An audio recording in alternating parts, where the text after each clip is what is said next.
Welcome to the Common Sense Show, and I have a good one for you today. If you have followed me for any length of time, then you know that I am an operations nerd. I love operations. I talk about operations all the time because they are the nerve center of every business. And so I have a guest here today with me, the founder of Actionable Ops, Dale Thomas, and we're going to probably nerd out. So you're going to see me kind of geek out a little bit with Dale, and I'm kind of looking forward to it today. But before we get into our conversation, 30-second intro, and I'll be right back with you. So let's roll.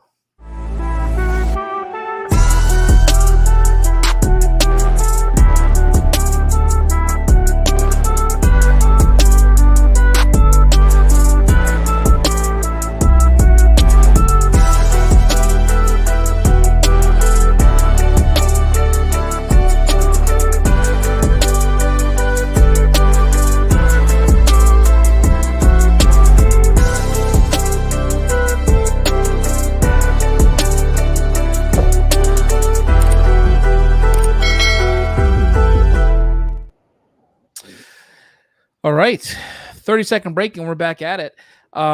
Dale Thomas is the founder of Actionable Ops, and he has a unique position in the marketplace, which he's going to talk about and introduce to you in a minute. Ironic, before you came on, Dale, to have a conversation with me earlier this week on my live show on Monday, I had a tech Monday, right? I don't normally do tech, but there's been so much happening in tech with all the layoffs and everything going on that I wanted to address it. And we talked about AI and the ethics of AI. So I'm so excited, even more so, to have you on. But anyway, welcome to the show. Well, thank you. Thank you for having me. Really excited to be here. So let's set the foundation of you telling me or telling the audience, those listening, what Actionable Ops is. What is it that you all do? What do we do? Like, so in the space of AI, I think it just depends on what day it is. So to give a little history, I've always been in operations at the startups or the enterprise companies that I've been at, and we pivoted to an operational consulting business when I left my last startup. But all the tools that we're using were all AI based, or there was more AI integrations. And the more I learned about AI, the more I realized that everything was going to turn to AI eventually. So we pivoted all to AI about 8 months ago, and started doing AI consulting around ethics, responsible AI, and then implementation of Text Cortex platform. Of course, it's developing almost like I say on a daily basis, and now we're inundated with requests for creating AI agents, chatbots, and other tools for businesses. So most of what we do now, I still have some operations clients, I still have some other types of AI clients, but most of what we're doing right now is all about developing tools for people. So it's interesting because the ethics of AI is obviously like a hot button topic. We know that there's going to be some significant, once Congress, who's almost always behind the ball, at least 15 years, comes around to understanding more about artificial intelligence, if they don't come from that world when they're elected, there's going to be, regulation around it, right? And so where do you see that regulation going in the business world? I think it's going to be really hard to say where it's going to go, just because it's changing so fast. I absolutely think there needs to be some kind of regulations, and this can't just be the wild, wild west where everybody is just doing whatever they want around AI. So there needs to be some kind of guardrails put in place. Though I don't know the proper answer, to be honest. I don't know how much government should be involved with this process, or how much should be organizations self-regulating. But there's definitely a place for it. I'm just not exactly sure where that's at, because I think part of the challenge is, as government starts kind of figure out what that legislation looks like, technology's already moved on, and it's going so incredibly fast that it's just so hard to, I think, really kind of give a concrete answer. I know California and New York and Colorado are developing their own legislation, and there was I know Biden had signed an executive order around it, and UK, or not UK, but the EU has some of their AI legislation, which I think are going to be definitely the cornerstones of what everybody else is building off of. I tend to agree with you about the government involving themselves in kind of business operations. Generally speaking, it's generally not advisable, because business has to be flexible, to be able to adapt for their shareholders, and their stakeholders, and to deliver, effectively. And generally speaking, we're not the AI in business that we're talking. There's so many different businesses out there who service so many different customers. The AI in every business looks different, right? If you're manufacturing, or if you're in the supply chain somewhere upstream or downstream, or if you're in creative, like AI for every enterprise is going to be slightly different. So how do you coach, or how do you implement guidelines and business operations that balance the need for human intervention with becoming this efficient machine of operations? Well, I think it starts with only implementing tools that you can really use, and being really familiar with the tools that you have. And that starts with understanding kind of the roadmap that the business owner develops, and we help organizations do that to try to figure out what their current tool stack looks like, where are they looking to really go, and then how we can help them do that. I put a lot of the onus on the business owners that they should be developing a lot of the policies that and the guardrails for their employees. The business owners need to know kind of some of the implications of just setting the employees free with whatever AI tools that are available, whether it's ChatGPT or other models they're engaging with, and that they need to be fully aware of the biases that may be within those models that they're using, and they need to create those policies for how their employees not only use AI, but how they want to be transparent to their customers and their shareholders about how the organization does use AI. I think the transparency has to be there. You have to understand how you came up with the data.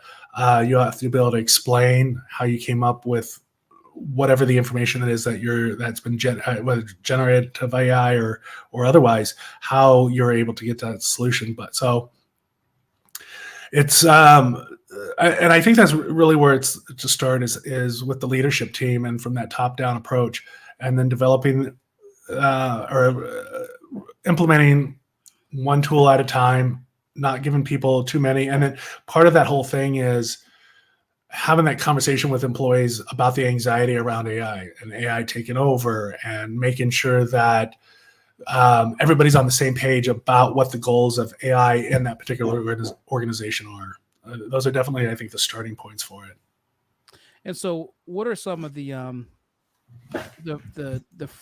what is it time to implement AI in the business? Is it just about efficiency, or is it about something else? Well, I think efficiency is one of the best things that you can get from AI, but the right time is now.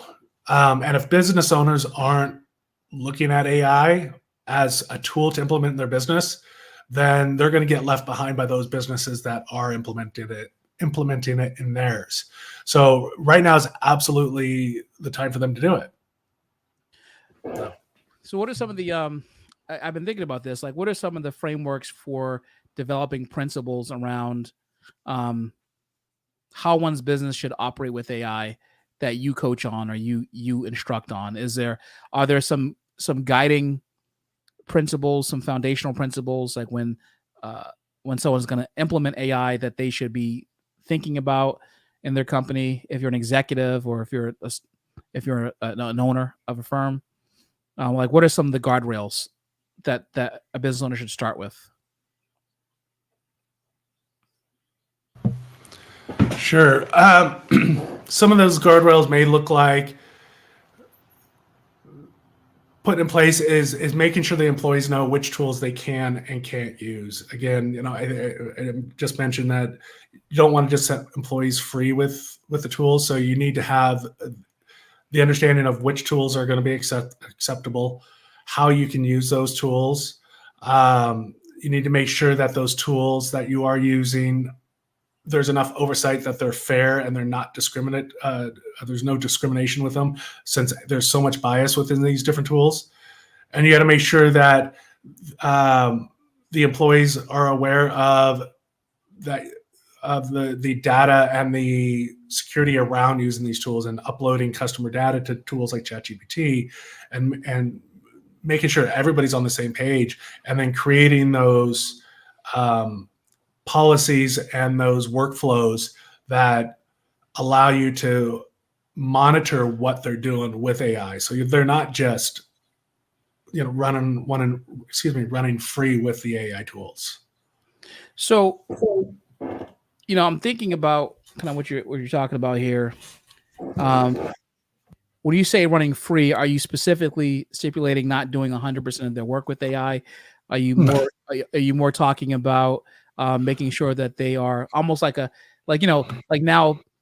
The example I gave on Monday night in my show when we talk about AI was that before, pilots used to, the plane used to take off, pilots would fly the entire way, they would land it, everyone got off safely. Now they get up to about 10,000 feet, they punch in their destination, the plane flies itself, lands itself, everyone goes home. But they're there just kind of monitoring the plane and the adjustments the plane is making en route, in flight, before it lands itself. How can an employee know, other than simply just the guideline from the business owner themselves, because it's going to be hard for everyone to know until they, for instance, have gone too far, right? So based off of what you've seen, what are some of the stipulations around employees using AI in their work normally?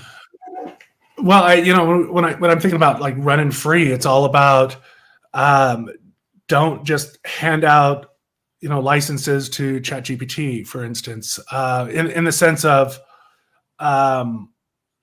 allowing employees to do whatever type of prompting they want. I think it absolutely is part of everybody's tool set nowadays, but people need to be aware that when you're uploading, that if you start uploading customer data to ChatGPT because you're doing some survey insights or some analytics, that those models learn from that information, and that it was like in the early days of it was Google Bard, Google's tool that would share with it information that customers had given it in other contexts.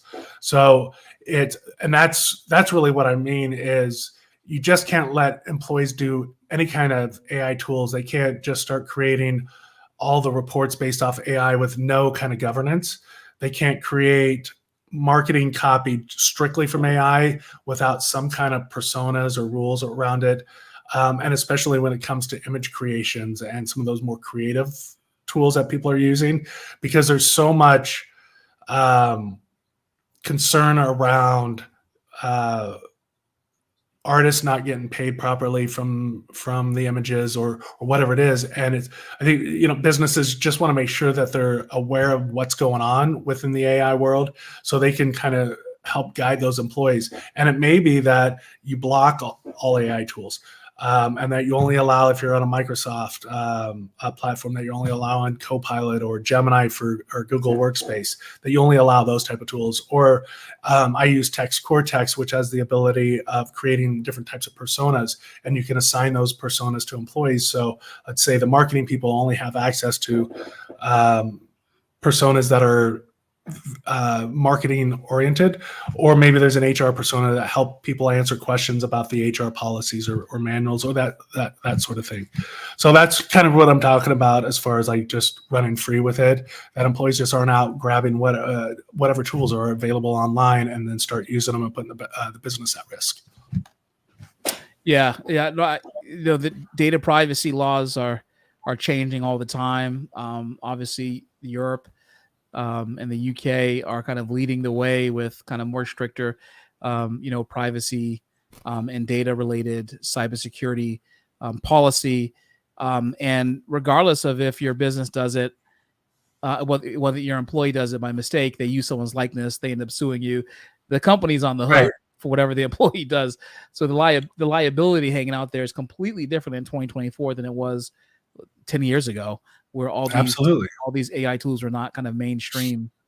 The liability alone would kind of freak me out. But I think responsible AI implementation and AI use with companies are really, really important. And so when you're building workflows or working with business owners on building workflows to go with the AI, how much employee input is important? Like the boots on the ground employees who are going to have to do the micro task work on a daily basis. If I'm an owner trying to put in a policy, what kind of feedback loops do you suggest that owners create from their employees doing the task before they put these policies into place? Well, I've always been, when I've had my businesses, I always try, and I always encourage other owners of their businesses to kind of lead from the front and involve their employees. So I think it's an incredibly crucial piece. Because part of that is, and as I mentioned earlier, is kind of understanding what their anxieties are around it, or what the employees' viewpoints of AI are.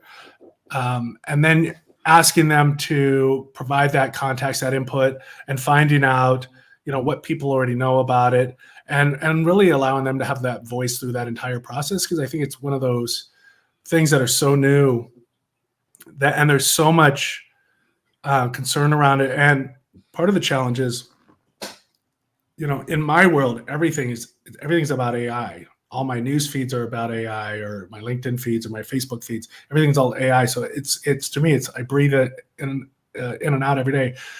And sometimes it's hard for me when I look at out in the real world that there's still a lot of organizations or most organizations haven't touched AI yet. So it's still new to them, even though I think it was 30 or 40% of Americans have actually engaged with some kind of like a ChatGPT. So I think it's incredibly important to get the employees' input as you're going down this pathway, to make sure you're not going too fast, too slow, and going through that educational process the entire time. So one of the things you speak about is transparency surrounding usage of AI in business.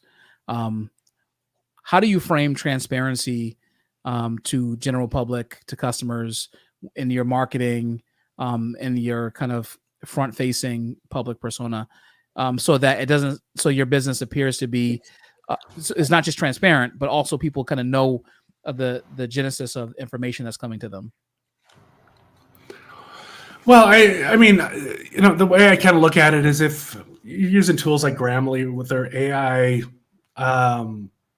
tools, whether it's spell check or their plagiarism tools, that type of stuff, I don't think you need to disclose. But if you're creating the images, or you're creating a lot of marketing copy, you may want to disclose it, just to be transparent with your customers. I'm not saying you have to do it, but I think it's important for the business to decide for themselves where their values are at, and how transparent they want to be with customers. In the book that I wrote on AI, the very first thing in the very first line of the book was owning up to how I used AI with the book.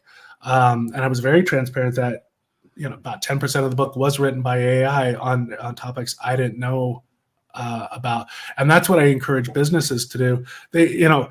I think more and more businesses that use AI realize that there's a possibility that whatever it is AI. And so there's maybe that implied awareness.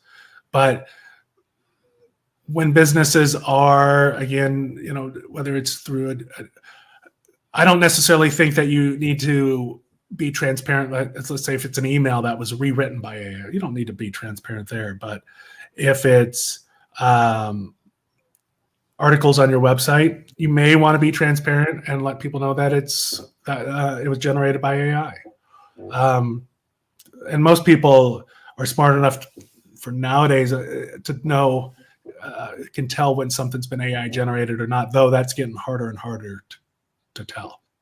if that makes Yeah, sense. the language has definitely been changing. The quality of AI to write in more personalized language as it learns your writing style is getting it definitely is getting harder. They're using more AI is using more personalized words and verbiage and colloquial terms that they didn't use to, and less formulaic in structure and syntax. It's all kind of learning how humans communicate and making Mm-hmm. those adjustments. I've noticed that. So I write for Forbes.com as a contributor, and obviously they actually encourage the use of AI for idea generation. And I think to your point about transparency is the more transparent you are about how you use it to augment your creative endeavor, or like writing in my case, or in your business, I don't think people would be opposed to the fact that you've used it to augment part of your work. I think when you're passing it off, almost similar to plagiarism and the plagiarism scandal we had with university presidents, when you're passing off as entirely your work, how the public generally feels about that when it's not. I mean, there is something ethically wrong with passing that off completely entirely as your work, and not just using like a Grammarly, like you mentioned, to correct maybe your grammar's off in the sentence and something like that.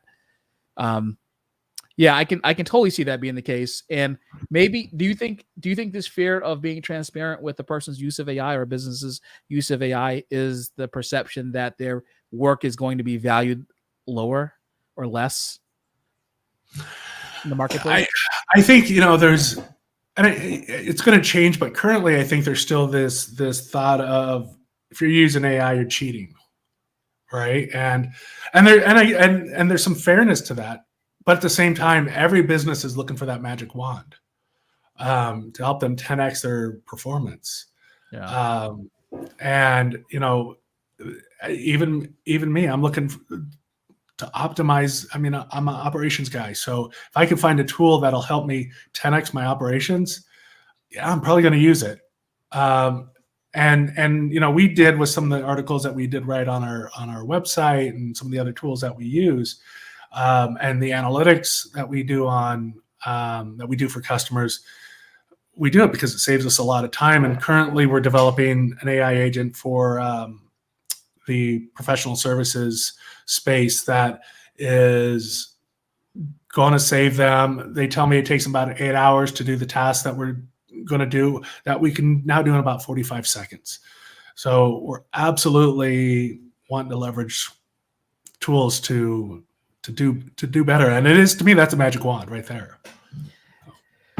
I knew we were going to geek out over operations. So it's all about efficiency.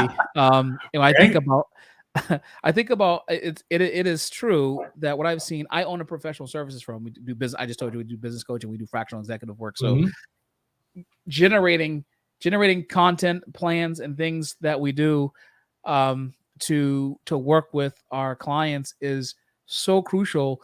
I used to, I'll lay it out. As an example, I would have a business coaching session, and I would obviously I take notes on everything we talked about, the homework, all the recaps, the discussions, all that stuff, and use it in the email. But now I have AI literally taking the notes for me in the meeting. I then take those notes and have those notes summarized, and it is so precise, it's unreal, and it saves me. It was about, so if my sessions were an hour, then it was about another 25 to 30 minutes of writing to recap everything we did.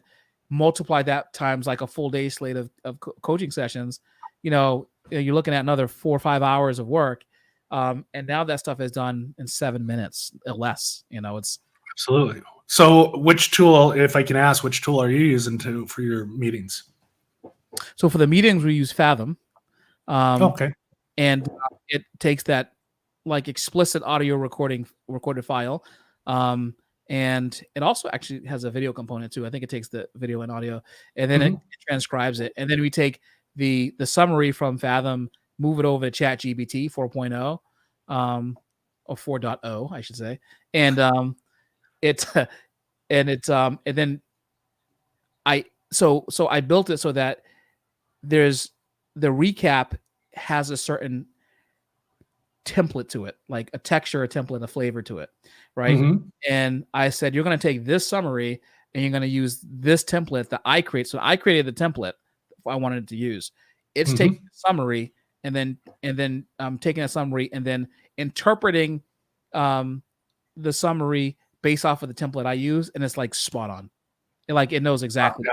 what. So like my prompts, I built prompts specific to how I want it to think and frame how it interprets the email, and then the summary, and then it takes that summary and then interprets it in the way that how I think about it. I just had to structure my thinking in order to put it in, and then it fits it into all the metrics. So I have a discussion part of the notes, and then I have what we discussed today, a couple of recap things, and then I have homework assignments, and it's able to suss all the homework separately than it is the discussion points, and then it kind of puts it all in at one point, and I'm done in 3 minutes. It's exciting. Wow. So there sounds like there's some manual pieces to that.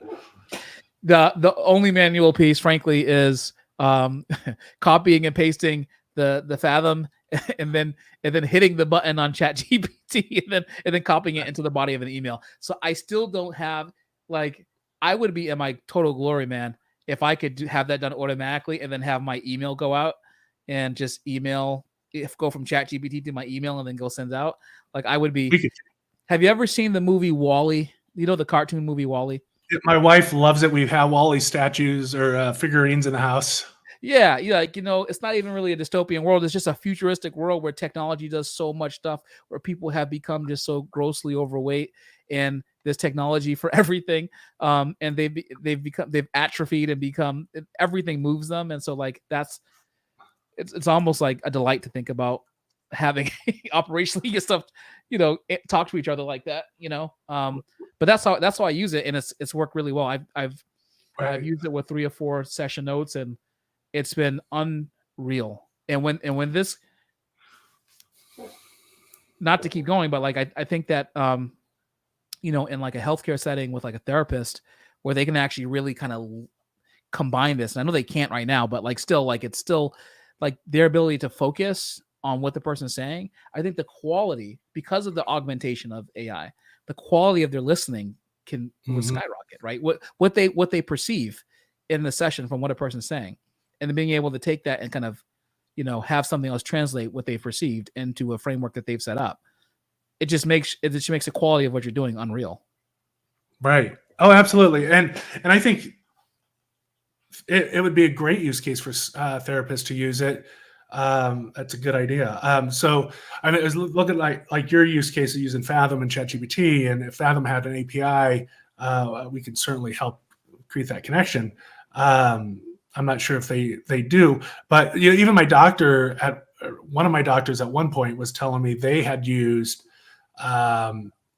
maybe they were recording the conversations between the patient, fully disclosing it to the patient. Sure. Yeah. I don't know what tool they were using, and I hope it just wasn't straight ChatGPT, but they were using a tool that would transcribe it and help kind of not diagnose, but help summarize so they can pay attention more to their patient. I mean, I use a tool called read.ai for all my notes, and it joins and to allow me to pay more attention, but it also helps me it pinpoints my action items that I need to do. It helps understand how is my engagement within that conversation. How was like your engagement in the conversation? Was the person I talking to, were they paying attention to me?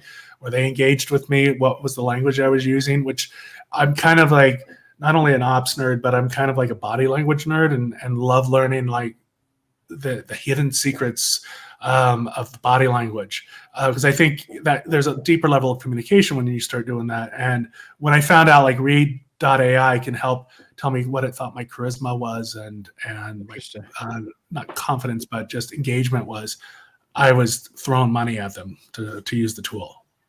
No, that's awesome. And I am a body language nerd too. I'm not sure if it goes with the same mindset of operations. I actually got certified in body language tactics through with Scott Rouse and Greg Hartley from the Body Language Panel on YouTube. If you know who they are, they develop. I think they have a YouTube channel, don't they? They do have a YouTube channel, and they take generally, their primary body language translations come from just observing like serial killers and like people in court and who are like get arrested by the cops. And they've also kind of have added in more recently like celebrity interviews when they've gotten in trouble with the law, or just like Taryn Reed here in Boston, and so anyways, I was watching them and they were like, oh, we have a course. And so one of these days I went like a few years ago, I think a couple years ago, I went and I took the course, and it was the best thing for me. Like I was all over it, man. Cause I just like the ability to kind of, and it's not even to kind of read people down to the course so that I can like break them down and see if they're being deceptive or not. But like it was more to just like, it kind of helps you even understand from a executive's perspective, or or if you're in a sales meeting, is a person really listening to you, right? And what they want from you. And then you can take that information and then use AI to kind of go back and forth. One of my favorite things that has just been developed in AI for ChatGPT is the audio function. You can kind of just talk back and forth naturally, and it's quite interesting how accurate it is and having these conversations, at least perceiving what you're saying, even though you have to go back and still again make some corrections. It's freaky, man. The voice. It's funny you say that, because I thought I had canceled my ChatGPT subscription a long time ago, but I opened it up because I still, I do like using that chat feature, and I use it in my car. It's connected to my Bluetooth, and that's the only time I ever use ChatGPT is when I want to just talk through something. Yeah. And then I think it was yesterday or the day before, it's like the new voice model was, and I started talking to it. I'm going, this is insane on a different level. And one of the things I was doing is like learning Spanish. So this morning I had to take a quick car ride. So I'm like, all right, you're my Spanish tutor. And without missing a beat, it starts teaching me Spanish. I'm like, yeah, I never need to leave my car again. This is insane. They did such an excellent job with like the audio language model that that's kind of scary to me, where you can kind of like have something and it just understands so well. And then like once you kind of start integrating that stuff with like, I guess we're, when you're in operations and part of your job is always thinking about risk management strategies, you always think about the malevolence associated with a new tool or humans, right? Obviously you got to kind of, you try your best to control for that stuff. But, it's like kind of seeing it in play it's fun, but it's scary. So I mean, it just kind of makes your company way more important, right? Where you talk about how to implement it and how to put guardrails around, how to put a cage around it so that it works exactly how you want to when you need it to work. Right. Yeah. The thing that I'm terrified of, and you can probably do it now, is when you're talking about like how people are using it, is the phone call that I'm going to get on my phone one day, and it's going to be my wife's phone number popping up, and it's going to sound like her, and she's going to need a lot of money because something happened. Or, even worse, they're going to be contacting my in-laws who are in their 80s, and it's going to be, me or my wife, and asking for money or whatever it is, and they don't know. And so that's going to be the biggest concern. I also do have a law enforcement background. I was in law enforcement for many years. So I think about those scenarios quite often as well. But when you're talking about body language, not to go too far back, and I know we don't have a ton of time. One of the ways I started integrating like my chatbot and body language is I was taking these courses, and I use big fan of Vanessa Edwards, who does the Science of People.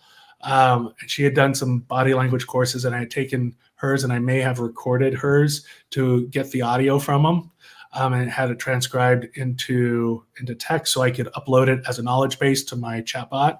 So now I can go back and forth and have conversations with my chatbot about body language, or choose that as a knowledge base if I'm like writing a proposal or I'm trying to influence a person. Leveraging a lot of those strategies within the proposal or whatever I'm trying to write, or I'm trying to create new marketing for my website, leveraging a lot of the strategies from her course. I think that's great. Like, I think merging it just makes you more deadly. I think that, I guess my advice to, in a good way, deadly in a good way, people. Right. I think that what it does, for people who are, you have, I think before you start to use AI, if I were to give a suggestion to people kind of like developing it, or business owners, you need to be absolutely like competent at reading, writing, and speaking, because the more articulate you are in speaking, the better your prompts are going to be, and the better you are as a writer, the higher quality your corrections will be when AI gets things wrong. And then, I think that and the better reader you are, and the higher your comprehension level, I think that the more fruitful and the more robust, you'll be able to understand, some of the challenges that are happening and going on in AI. And I think that it all kind of goes together. But it just makes it's really like, I would say it's an equalizer. But people who have better offline skills outside of AI, in my opinion, will ultimately be significantly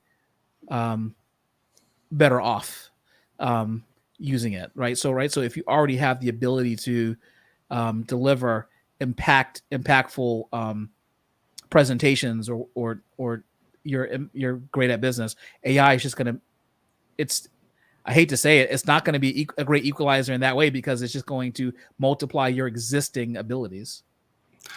Well, and I wouldn't necessarily disagree, but I do think it is a great tool to help you bring up those skills that you may not have, in the sense that of the prompt that I use, it's a prompt that you only give it a few sentences. I never spend time going, you're a marketing guru, you're a operations guru, or whatever it is. My prompts are 2 sentences, because the prompt that I use will actually take a look at the prompt, quickly understand what my goals are, and then create the step-by-step process. And it does it through a Python window, and it tells you exactly the 4 or 5 steps it's going to take to achieve your goal. And then it creates experts in that subject matter that you're using. And then the one thing that I did add, because I do have a learning style, that learning disability, is that I added to the prompt, and my prompt is forked from a different prompt called Professor Synapse. So my prompt takes into account, if you tell it you have a learning disability, whether it's or any kind of learning style, ADD, if you're autistic or whatever it is, if you tell it, it knows that everything it tells you needs to be in that style for you. So everything that it gives it to me is short bullet points with lots of images, because I like seeing images and bullet points for me to be able to quickly take it in, versus somebody who likes a lot of meaty paragraphs, which is not me. Which, and I unfortunately see a lot, like if you're using these tools, Perplexity or ChatGPT, and if you just allow it to come back with whatever it's going to come back, it's generally way too much information for me. And I even see that using like ChatGPT on my phone. It's normally, I'm like cutting it off halfway, going just, get more succinct and bullet points. That's interesting. Actually, I never, this is why we do the podcast, because I never actually even thought about that before.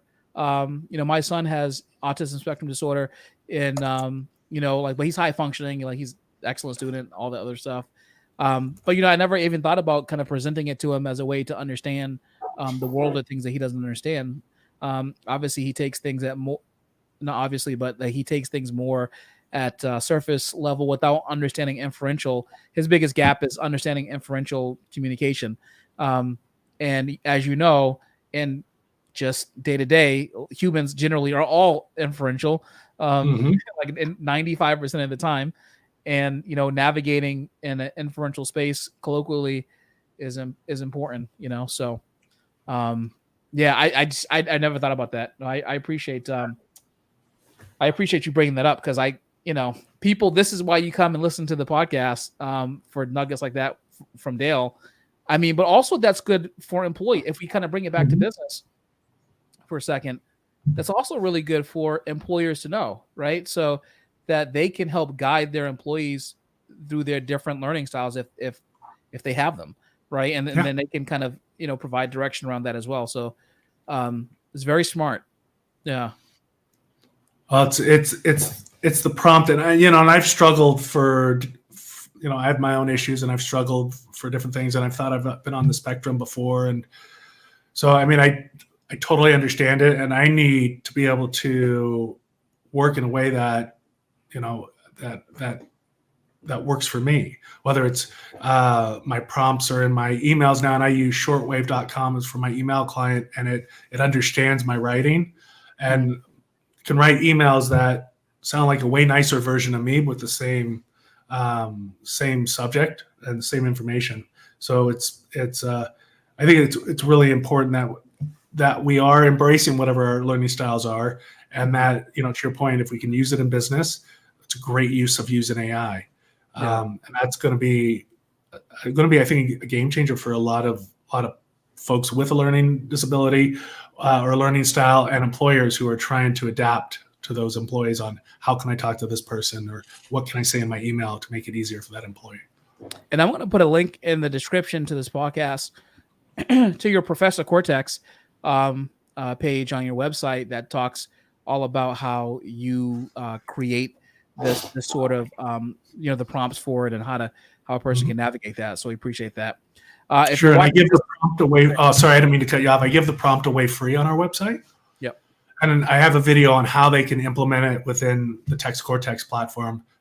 You could just copy and paste within ChatGPT. Beautiful. That will be in the description of the podcast. Dale has a hard stop. We would have had a little bit more time, but I came in late because I was finishing up, helping somebody else with their business, trying to make another 6 or 7 figures. Dale, how can the people watching and listening get to contact you and learn more about Actionable Ops if they want you to come and consult with their business and help them develop strategies and frameworks, which should be every single company right now, because almost all of them are using AI. How can they get in contact with you? Absolutely. They can send me an email at dale@actionableops.com, or they can visit our website, Actionable Ops, and there's our email, phone number, everything else is on there. Or they can hit me up on LinkedIn.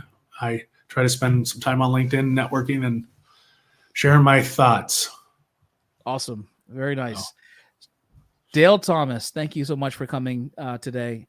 Appreciate it. And I'm looking forward to when AI news breaks. I'm going to have you back on and talk about it. So don't go too far. I would love to come back. It was a lot of fun. Yeah. Awesome. All right, you all. He's Dale. I'm Micah. Don't forget, if you are going about doing the business of someone else, then you're not going to be doing your own.